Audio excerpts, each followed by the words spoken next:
Chapter 1. The Fence. The industrial park was quiet the way graveyards were quiet, only alive with the hum of things that never slept. Sodium vapor lights bled their amber glow across the cracked asphalt and the steel skeletons of shipping containers. Beyond them, the New Jersey Turnpike exhaled a steady stream of traffic, a faraway hush of engines that never went still. Matthew Keene sat slouched in the security booth, the buzz of the fluorescent overhead light digging into his temples. He flipped through the logbook half-heartedly, pages smudged with the grease of dozens of men before him. The radio beside him muttered static. A coffee sat cold on the desk, a skin forming on its surface like curdled milk. It was nearly 2 a.m., that hour when time seemed to dissolve. The shift had its own gravity, dragging the minutes out until they stuck like gum on the sole of the boot. He rubbed at his face, feeling the grain of stubble rasp beneath his palm. He thought of the bed back at his one-bedroom in Elizabeth, empty, sheets in a twisted pile from his fitful attempts at sleep during daylight. Night shifts drained him, bled him out. But the pay was steady, and steady meant rent. Outside, rain spit against the booth's dirty windows. Not the downpour the weather had promised, but a misty drizzle that coated everything in slickness. The chain-link fence that surrounded the lot glistened, catching light like spider silk. He leaned back in his chair, let his eyelids droop. A sound jolted him. Not much, just a faint scrape, metal on metal, from somewhere near the fence line. He sat up, heart skipping, ears tuned. Silence followed, deep enough to make him wonder if he'd imagined it. He pushed back the chair, stepped out into the wet night. The air smelled of oil and damp asphalt. He adjusted his flashlight, its beam cutting a white gash through the dark. The sound came again, a shifting, a weight against the fence. And then he saw him, standing on the other side of the chain link, where the lights barely reached. A man, tall and broad-shouldered, posture stiff as though braced against the cold. His face. Matt froze. The man's face was his own. Every detail, from the crooked nose broken years ago in a schoolyard fight, to the scar just beneath his left eyebrow. Even the slump of his shoulders, the way he tilted slightly to one side, as though carrying an invisible weight. For a long moment, neither of them moved. Matt's breath clouded in the air. The double just stood, hands at his sides, eyes fixed on him with a flat, unreadable stare. It felt like staring into a mirror that refused to mimic him back. Matt's first thought was Danny, his brother. Danny, who had vanished into the Marines 6 years ago, leaving behind a family that only spoke his name in past tense. Danny, who wrote 2 letters, then silence. Danny, who might be dead for all Matt knew, body lost in some desert halfway across the world. His throat went dry. Danny. The figure blinked slowly, as though the name meant nothing. Matt took a step closer, squinting against the rain. The chain-link fence separated them, thin metal that suddenly felt fragile as thread. Danny, is that you? No response. The man's lips twitched. Not quite a frown. Not quite anything. The rain slicked his hair flat, just like Matt's. His clothes were wrong. A black jacket, plain shirt, jeans. All the kinds of things Matt himself wore to work. Like someone had copied his dresser drawer. A shiver worked its way up Matt's spine. He tightened his grip on the flashlight. Look, if this is some kind of... The figure tilted his head, slowly, like a dog hearing a strange whistle, and then smiled. It was a too wide smile, teeth catching the light. Not Danny's smile, not his own reflection. Something stretched, unnatural. Matt staggered back a step. His boots scraped loud against the asphalt. The figure mirrored nothing. He didn't move except for the smile. His hands hung loose at his sides, fingers twitching faintly, like they wanted to curl but forgot how. Matt's skin prickled. He forced his voice steady. This is private property. You need to leave. The man's eyes didn't shift, didn't even flicker. His lips closed again. The smile collapsed as though it had never been there. Matt backed toward the booth. His radio crackled. He grabbed it, static hissing in his ear. Control, this is Keene at East Gate. I've got a trespasser at the perimeter. Nothing but dead air. He tried again. Control, copy? The radio whined, then spat only static. When he looked back toward the fence, the figure was gone. His pulse hammered. He scanned a stretch of fence with his flashlight, beam shaking slightly in his grip. Empty. Only the rain glistening on the metal links, the weeds crowding at the base. Matt swallowed hard. He forced himself to check the locks, to walk the line. His footsteps echoed too loudly. Each glance over his shoulder felt like it would catch him there again, standing, staring. But he found nothing.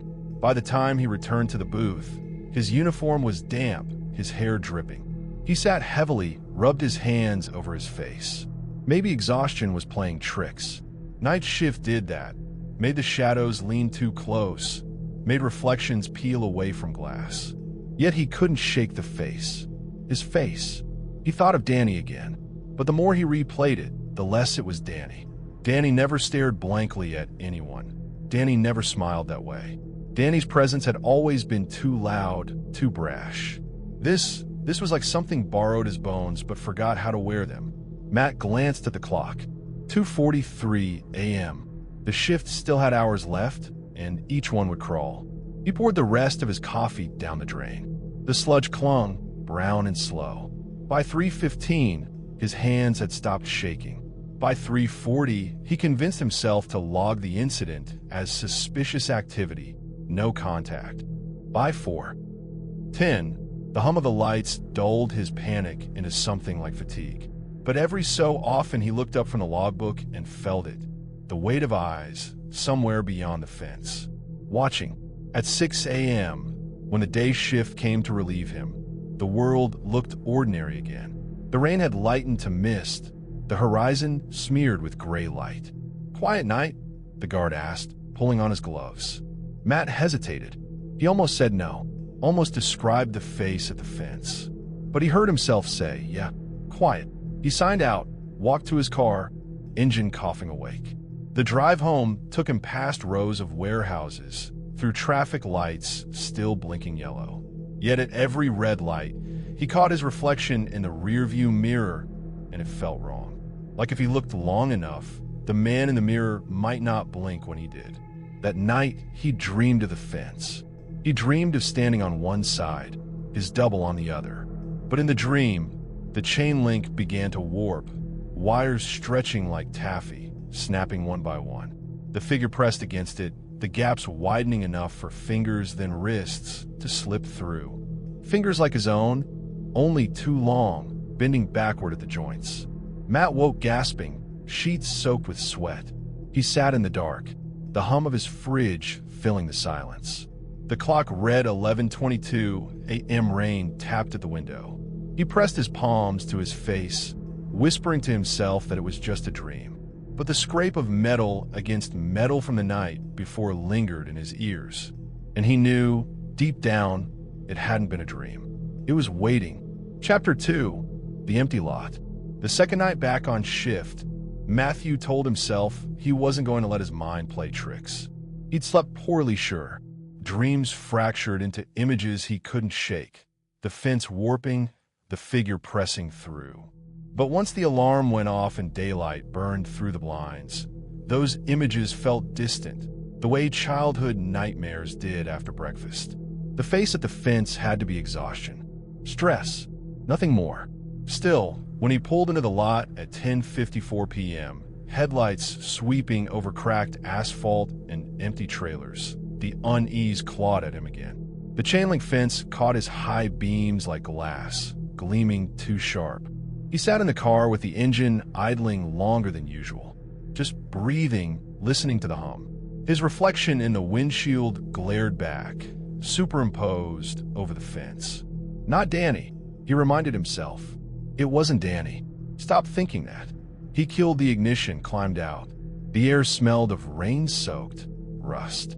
The lot always did, like the whole place was corroding molecule by molecule. By 12:30 a.m., he was pacing. He never used to pace, but tonight sitting still in the booth felt impossible. He made his rounds, flashlights slicing across the fence. Each time he turned the corner, he half expected to see the figure again. But the lot was empty. Just the hiss of distant trucks on the turnpike, the occasional drip of water from the chain link. At 1:15, he saw something strange. On the far side of the lot, Where the weeds grew thick, something caught his flashlight beam, a shape lying low against the fence. He tightened his grip on the maglite, pulse spiking. His boots crunched gravel as he moved closer. A jacket, black, soaked through with rain. It was balled up like it had been shed in a hurry. The fabric looked new, too new. He crouched, touched it. The cloth was damp but warm, as though someone had worn it not long ago. He scanned the fence line. Nothing. When he stood again, he realized something worse. The jacket was his size, his style. It looked like something he'd wear. He left it there. Couldn't bring himself to carry it back to the booth. The hours crawled. By 3 a.m., fatigue turned the edges of his vision blurry, but he didn't dare close his eyes. He stared out at the fence, the rain glazing it, the mist breathing across the asphalt. And then he heard it, a low metallic groan, like the fence bending underweight. He snapped up, flashlight jerking toward the noise. There he was, the figure, standing just beyond the chain link again, half in shadow. Matt's stomach knotted. His voice stuck in his throat, came out cracked. "Danny?" The figure didn't move, didn't blink. Rain dripped down his cheeks, indistinguishable from tears. His arms hung rigid at his sides. His posture was wrong this time, spine too straight, like something holding him up from inside. Matt swallowed hard, stepped forward. "Who the hell are you?" No answer. Then the figure raised a hand. Slowly, palm outward, finger spread. A gesture of recognition. Or warning. Matt's chest tightened. He lifted his own hand halfway, almost without meaning to. But the figure's hand didn't match. His fingers bent too far back at the knuckles, bending the way no joint should bend. Matt froze. The figure lowered his hand again, turned his head slightly, as though listening to something deep underground. Then he stepped back into shadow, and was gone. Matt staggered back to the booth. His breaths came shallow, hands trembling too hard to write anything legible in the logbook. He sat rigid, eyes locked on the dark, waiting for movement. But the rest of the night stayed quiet. Too quiet. When the sun finally rose, the lot looked ordinary again. Trucks rolled past, workers pulled in. Life returned. Matt stood by his car, staring at the far fence. The jacket was gone. Back at his apartment, he tried to sleep. Instead, he sat in the shower for an hour, water running cold, replaying it all. The way the figure's hand bent back like cartilage unspooled. The way his clothes matched Matt's. It felt like the thing was learning him. Piece by piece, he wrapped a towel around his waist, caught sight of himself in the bathroom mirror. His reflection stared back, pale and drawn, eyes red-rimmed from lack of sleep. He leaned closer, searching for some imperfection that might prove he wasn't the one standing outside the fence. And for a fleeting second, he thought the reflection's lips twitched in a smile before his own did. He stumbled back, heart pounding. The mirror showed only his own exhausted face. But the thought wouldn't leave him. What if it wasn't outside anymore? That night, before heading to work, he dug through his closet. All his jackets looked the same. Black, worn, plain. He tried them on one by one, staring into the mirror until his skin prickled. Each one fit. Each one could have been the one left by the fence. By the time he buttoned the last, his hands shook. He sat heavily on the bed, trying not to think about the way the jacket outside had been warm, as though it had still been breathing. Chapter 3. The Shift in the Glass. The third night, Matthew nearly called out. He sat at his kitchen table, staring at the phone, the receiver in one hand. It would be easy enough. Say he was sick, stomach bug, migraine. Nobody questioned excuses for the graveyard shift. Someone else would cover the booth, and he could sleep, drink, forget. But he didn't, because the thought of leaving the lot unattended, leaving himself out there, pacing the fence line with no one watching, felt worse than going. So at 10:40 p.m., he found himself back behind the wheel, driving the same cracked streets, past the same shuttered strip malls and abandoned factories. The rain had stopped, leaving everything slick, as though the world had been freshly lacquered. He parked in his usual spot, headlights catching on the booth windows. His reflection looked back at him from the glass before dissolving as he cut the engine. By midnight, nothing. No sound but the turnpike. No movement but mist curling against the fence. He sat rigid, pen tapping the logbook. His eyes flicked up every few seconds to the chain link. Waiting. At 12:47, the lights in the booth flickered. Just once a blink. When they steadied, the reflection in the window wasn't sitting right. Matt froze. The glass showed him slouched in the chair, but the angle of the head, the slant of the mouth, it wasn't his. The reflection's lips parted, stretching into that too wide smile. He lurched upright. The movement didn't match. For a second, the reflection sat still while he moved, smile widening as though enjoying the delay. Then it snapped back in his sink, his face again, tired and pale. His breath fogged the glass. He pressed his hand against it, palm flat. His reflection pressed back. Nothing wrong, nothing out of place, except the faint impression that the glass was thinner than it should be. At 1:30, the noise came again. That metallic groan, like weight straining the fence. He bolted out of the booth, flashlight cutting wide arcs across the lot. And there he was, closer this time. The figure stood no more than 20 feet away, pressed against the chain link. His forehead rested against the wire, skin indenting around the diamond shapes. His eyes were open, staring. Matt's throat tightened. "What do you want from me?" The figure didn't answer. His mouth opened slowly, lips cracking wet in the silence. No words came out, only a sound, low and strained, like someone trying to breathe through water. Then his jaw unhinged wider, too wide. The skin at the corners of his mouth split faintly, dark lines reaching toward his cheeks. Matt stumbled back, flashlight trembling in his hand. The figure's head tilted against the fence, lips curling in a grotesque parody of a grin. Something wet dripped down the wire. Not saliva. Darker. Thicker. Blood? No. Too viscous, too black in the beam of light. It clung like oil. Matt's stomach lurched. He forced his voice steady. "Stay the hell away from me." The figure didn't move. Didn't pull back. Just pressed harder against the chain link, the wires digging deep enough that Matt swore he heard them pop beneath the strain of bone. He turned and ran. Back to the booth. Locked the door. His breaths came fast, shallow. The radio sat useless, static hissing. His hands shook too violently to write in the logbook. He sat, staring at the window, waiting for the reflection to smile again. By the time dawn crept across the lot, the fence was empty. No figure, no trace of black fluid.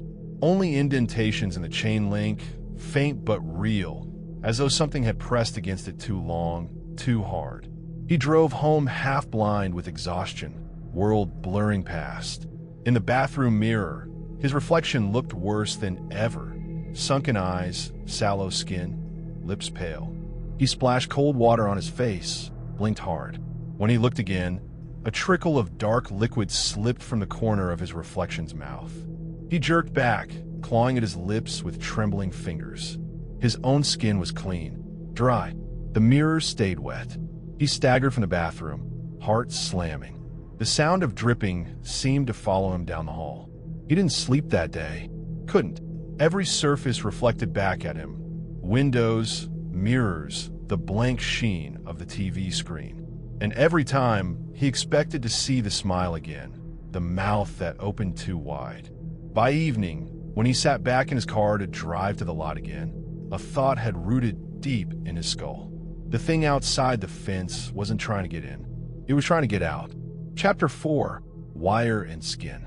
By the fourth night, Matthew had stopped pretending. He didn't tell himself he was imagining things anymore. Didn't tell himself it was Danny, or stress, or fatigue. The figure was real. The smile, the fence bending, the mirror dripping black. All of it. And it was escalating. He knew, with the same certainty he knew his own name, that tonight would be worse. The lot was empty when he pulled in, as it always was.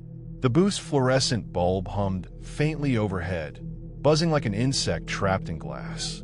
He didn't bother sitting. He stood by the booth window, flashlight in one hand, radio dead on the desk beside him. His eyes locked on the fence, waiting. The first sound came at 12:22 a.m. A faint rattle, metal on metal, not far off. Matt gripped the flashlight tighter. His mouth went dry. The rattle grew into a groan, as though weight dragged across the chain link. And then he saw him, pressed against the fence. But closer now, much closer, only 10 feet away, head tilted, eyes blank and wet under the security lights. Matt's chest tightened. He forced his voice out. "Stay the hell back." The figure didn't. Instead, he pressed his palms flat against the fence. The wire cut into the skin, dimpling flesh. Matt expected him to stop, to recoil. He didn't. He pushed harder. The links carved deep, sinking through skin like clay. Blood welled around the wires, except it wasn't red. It was that same black, viscous fluid, dripping heavy to the asphalt. Matt gagged while in his throat.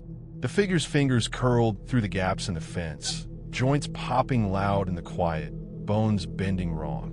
The wires sliced the skin, peeling it back like wet paper.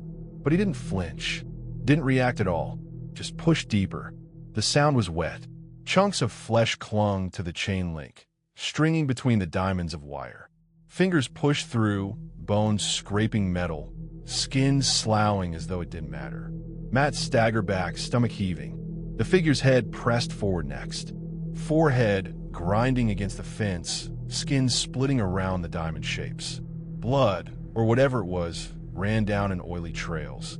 And still those eyes stared, blank, fixed on him. Not Danny, not anyone, just himself peeled wrong. Matt stumbled into the booth, slamming the door shut. He locked it, though the lock felt pitiful. His breaths came sharp and ragged, fogging the glass. Outside, the figure pressed harder. The fence bowed inward under the strain. Wires snapped one by one with sharp metallic pings. Each snap felt like a countdown. At 2:05, the noises stopped. Matt sat rigid, flashlight still in his fist, muscles aching from tension. Silence. He forced himself to look out the booth window. The fence was empty, but the damage was real.